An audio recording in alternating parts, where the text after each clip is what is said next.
बिचमा राखेको त्यो प्लेट त्यहाँ माथि राख्ने त्यहाँ माथि राख्नुहोस् हो त्यहाँ यो अर्को दिनुहोस् त्यहाँ बिचमा के राख्ने एउटा पैसा राख्नुहोस् त्यो सूर्यको प्रतिमा एउटा टिको लगाइदिनुहोस् चन्दन लगाएर लिएर जानुहोस् बिचमा राख्नुहोस् सूर्याय नमः लगेर त्यो बिचमा प्लेटको बिचमा राख्नुहोस् र यो अनि त्यो पार्नुभन्दा अगाडि नानीलाई लगेर भुइँमा टेक्नु ल फोटो खिच्ने चाहिँ यतिखेर भिडियो छ दाइ भिडियो छ के हो अधिकार पाइयो हो त्यहाँ भिडियो छ फोटो खिच्दा हो स्वास्थ्य तुरुरु पार्ने भुइँमा टेक्न थाले मैले पढेँ त हो स्वास्थ्य त्यो त एकदम मस्त भयो के जस्तो भयो अब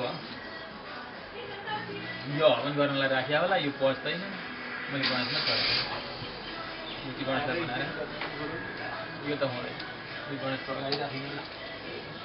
पूर्णाहुतिमा गर्नलाई राखेको होला माताजी अब के गरौँ भने नि आरती सानो गरौँ पुष्पाञ्जली गरेर विसर्जन गरौँ सिकाउँ है त एउटा दियो यसो गरेर गर्नु सानो दियो आरती गर्ने चाहिँदैन पछि बनाउँ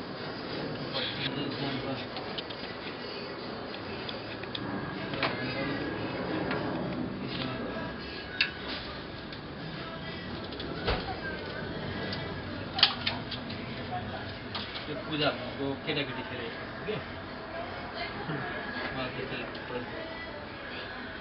भनेपछि खेल्छ नि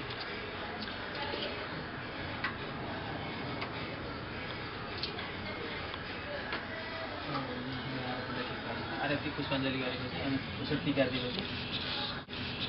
जब हाम्रो पूजाको के पुष्पहरू राख्नु पुष्पा राख्नु उसको टुक्रो राख्नु अनि सल्को सिद्धेको घोषणा एउटा पैसा राख्नुहोस् त्यो सूर्यको प्रतिमा एउटा टिको लगाइदिनुहोस्